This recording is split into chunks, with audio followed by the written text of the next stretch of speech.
السلام عليكم الناس، كي دايرين؟ لاباس عليكم؟ نتمنى تكونوا كاملين مزيانين وكاملين بصحه جيده. وصلكم هذا الفيديو وانتم في احسن الاحوال. كيف ما عودتكم دائما انا نجيب لكم وصفات رائعه ممتازه لحل بزاف المشاكل اللي كتكونوا كتعانيو منها. فاليوم ان شاء الله جبت لكم واحد المقشر طبيعي بمكونات بسيطه جدا وغير من المطبخ ديالكم، ومكونات متواجده في كل بيت. نبغيكم كاملين تجربوه وما تعكزوش عليه. كيف ما كنعرفوا مع بدايه ديال فصل الشتاء كنتعرضوا كاملين للجفاف، يعني كيوقع لنا الجسم ديالنا الجفاف والبشره ديالنا وحتى الشعر كذلك. فدائما البنات كنصحكم بالترطيب الدائم البشره ديالكم، سواء كان الوجه، الشعر، الزيوت. دائما نكون كنضغطيه وكنعطيه الفيتامينات والجسم ديالنا كذلك. فاليوم ان شاء الله المقشر ديال اليوم غادي يكون خاص بالبشره وبالجسم كذلك. يعني غادي نستعملو في الحمام ديالي، يعني من غادي ندخل ناخذ الدوش ديالي غادي نستعملو الوجه وكذلك الجسم ديالي، وغادي نداوم على الترطيب اكيد. يلا خليكم معايا ندوزو نشوفوا المكونات. بالنسبه للمكونات البنات كيف ما قلت لكم سهله وبسيطه جدا، متواجده في كل مطبخ غير الا ما بغاش تهلا في راسها. بالنسبه للبنات الاول مكون عندي هو القهوه. ممكن تستعملوا القهوه العاديه مطحونه او لا سريعه الذوبان. المهم ما تكونش البقايا ديال القهوه البنات، تكون القهوه طريه باش هكا كتخلي حتى واحد الرويحه زوينه وكتساعدنا حتى على التقشير. ثاني مكون عندي هنا زيت جوز الهند. انا ذوبته واحد شويه، المهم راه بدا كيتجمع حيت البرد راه زعما عادي. زائده البنات عندي هنا سكر حبيبات. عندي هنا دم الغزال اولا المعروف بالعكر الفاسي. كنعرفوا الفوائد ديالو في التجميل سواء الجسم اولا البشره، هو رائع جدا.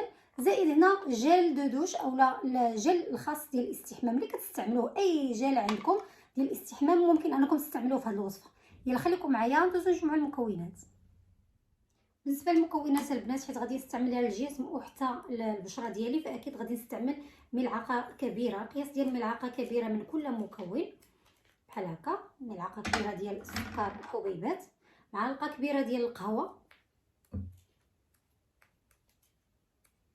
كيف ما كتعرفوا بالنسبه للمقشر ضروري خصنا نستعملوا واحد المواد اللي كتكون خشنه واحد شويه باش هكا كتسهل علينا اولا كتقوم بالمهمه ديال اولا كتقوم بالوظيفه ديال التقشير.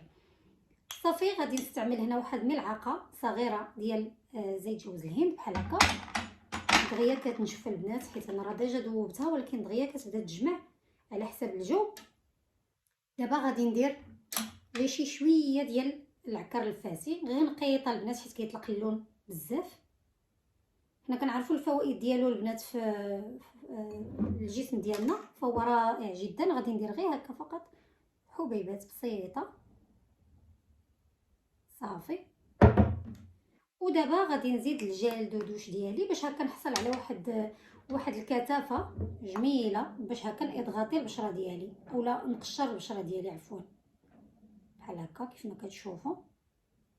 ودابا غادي نقوم بالعمليه ديال دمج هاد العناصر كاملين باش نحصل على قماج اولا مقشر طبيعي رائع جدا. كلشي البنات عندكم متواجد في البيت، كلشي متواجد. حاولوا دائما تداوموا على هاد المكونات اولا هاد الوصفات الطبيعيه باش هكا تحصلوا على بشره اللي كتكون زوينه ورطبه. وتا لا بغيتوا ديروا عليها كريم اولا اي معطر اولا هكا ريحه ديال الجسم، وهذا بعدا كتكون جات معاكم، كتكونوا ديجا تهليتوا في الجسم ديالكم ورطبتوه وما كتبقاش ديك النشوفيه وديك الجفاف ديال الجسم ديالنا. كيف ما كتشوفوا هذا هو الشكل ديالو. حتى الريحه البنات الريحه زوينه بزاف. غادي نحاول ندمج العناصر مزيان بحال هكا. حاولوا البنات كيف ما كتشوفوا السرطانات البنات انتشرت والامراض كلشي انتشر، حاولوا دائما تحافظوا على التجميل بمكونات اللي كتكون طبيعيه باش هكا ما تعرضوش الاجسام ديالكم، ما تعرضوش راسكم للخطر. هذا هو الشكل ديالو البنات، شوفوا كيفاش كيجي رائع جدا.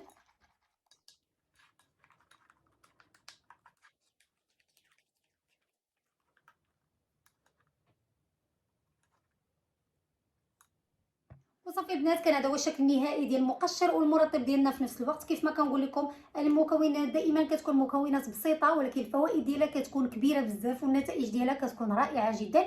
يكفي المداومه البنات، كيف ما كنقول لكم وصفات طبيعيه كتبغي المداومه.